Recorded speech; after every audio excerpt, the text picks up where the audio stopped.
Let's track back now on our previous story for democracy in Africa and leveraging on technology, as we are going to extend that discussion as we're joined by Executive Director, Not Too Young to Lead Initiative, Elvis Akpobi. Elvis, thank you for joining us this afternoon. Now, Elvis, in what ways can political leaders help increase youth engagement in governance while discouraging protests? Because that seems to be one of the only languages that the youth know. What help could they get? In the word of my very good friend, Hamzat Lawa, young people have been protesting, even beyond the physical protest.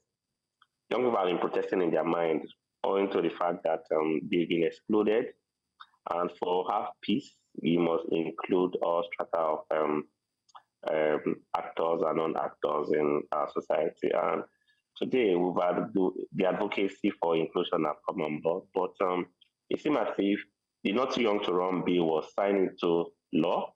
Then there was an increment in the prerequisite in getting tickets, party nomination form, increment in party nomination form, and other actions. So for me, I still believe that the political players at the moment, the older generation, they still don't want to give the young people that space, owing to the fact that it seems as if back in Africa, politics seems to be a career, it's not something to really want to, make impacts, to develop a particular space or a particular area. So it seems as if it's just for business and transactions. So there's this blockage for young people to come in.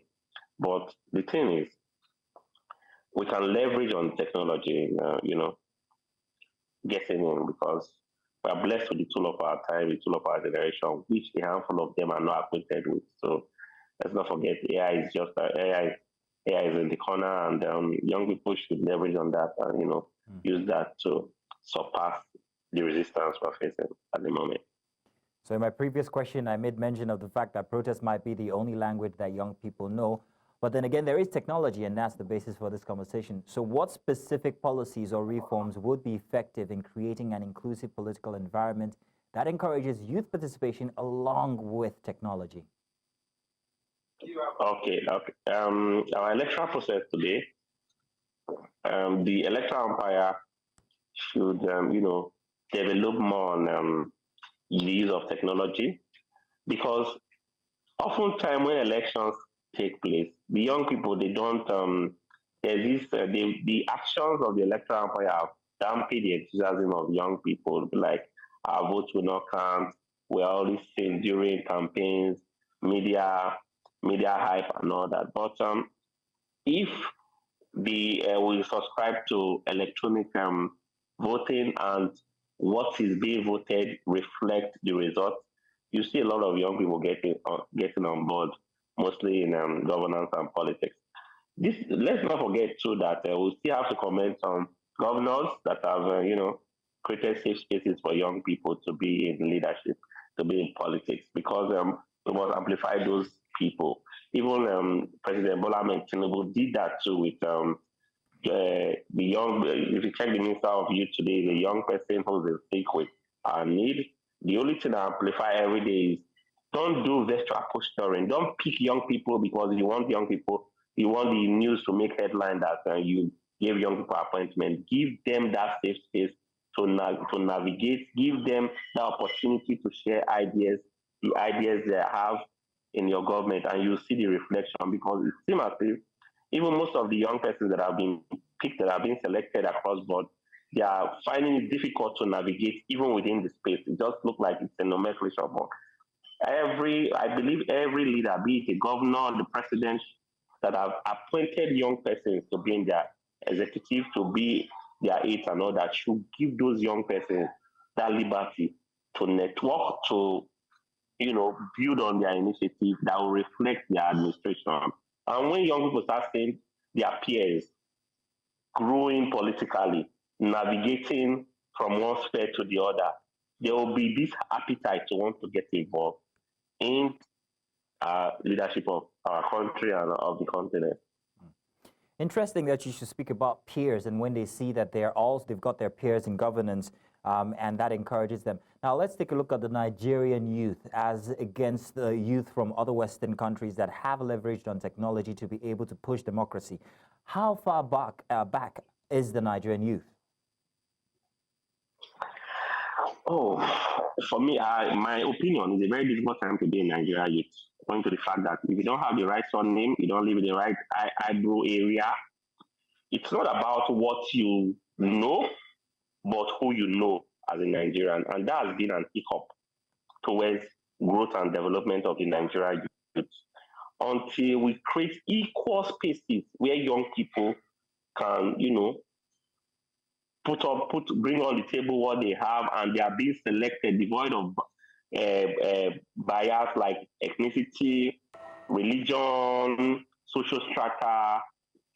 It's still going to be it's still going to be difficult for young people to navigate. For me, I would say we've not had it right as Nigeria, as young Nigerians. But another thing where I think we are blessed with as Nigerians, with or without the resistance of the political class, Nigerian youth are still betting witty initiative across Africa. Nigerian youth are still raising the bar in every strata of, life, from content creation, from sport, from agriculture, and all that. You always see that Nigerian youth, they're always at the aim of affair.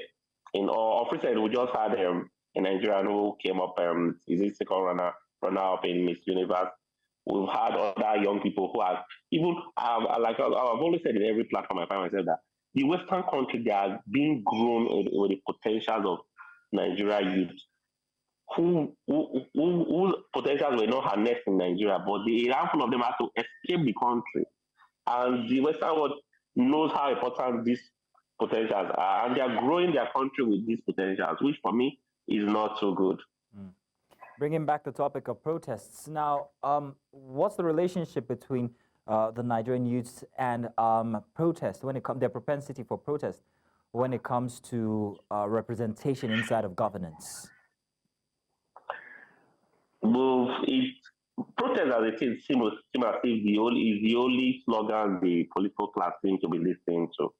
The moment you see a handful of young people gather to want to agitate for what they really deserve, you see policymakers, stakeholders running from pillar to post, trying to play this divide and rule politics just to, divide whatever agenda they have. For me, there were specific cases where protests have been used to hijack to cause violence, disrupt government properties, which I have found out.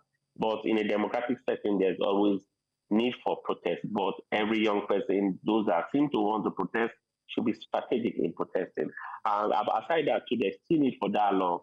I want to urge every leader, every policymaker, be you a governor, a president, that without the people, you will not be there. And today, the people, young people, make up large mass of the population of the people of our country, Nigeria. So there's always room for dialogue, because when you tell young people, when you deprive them of their rights, they go for it negatively, and that's why you see protests always come up. So in shorthand, if there was more representation in governance, would we have less protests? I wouldn't say so, but there's need for more representation in government. Just give us that enabling environment. In as much as we want young people, let's ask ourselves, are these young people being recruited?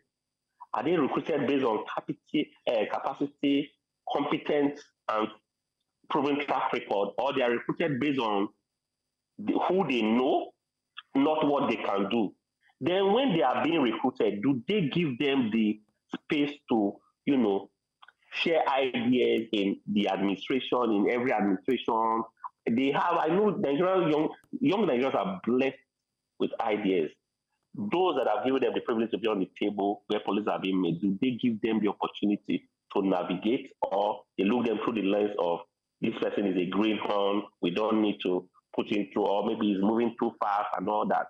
The young people that are empowered today, they might not say it, but I know a handful of them are going through that route because there's no space to want to navigate or share ideas. And when they can't navigate and share ideas, you find out that they cannot work properly. And when they don't work properly, they go back and, tend to discourage others that it's not really easy. And when other young people notice that it's not easy with them, then you see that discouragement in politics. All right, then.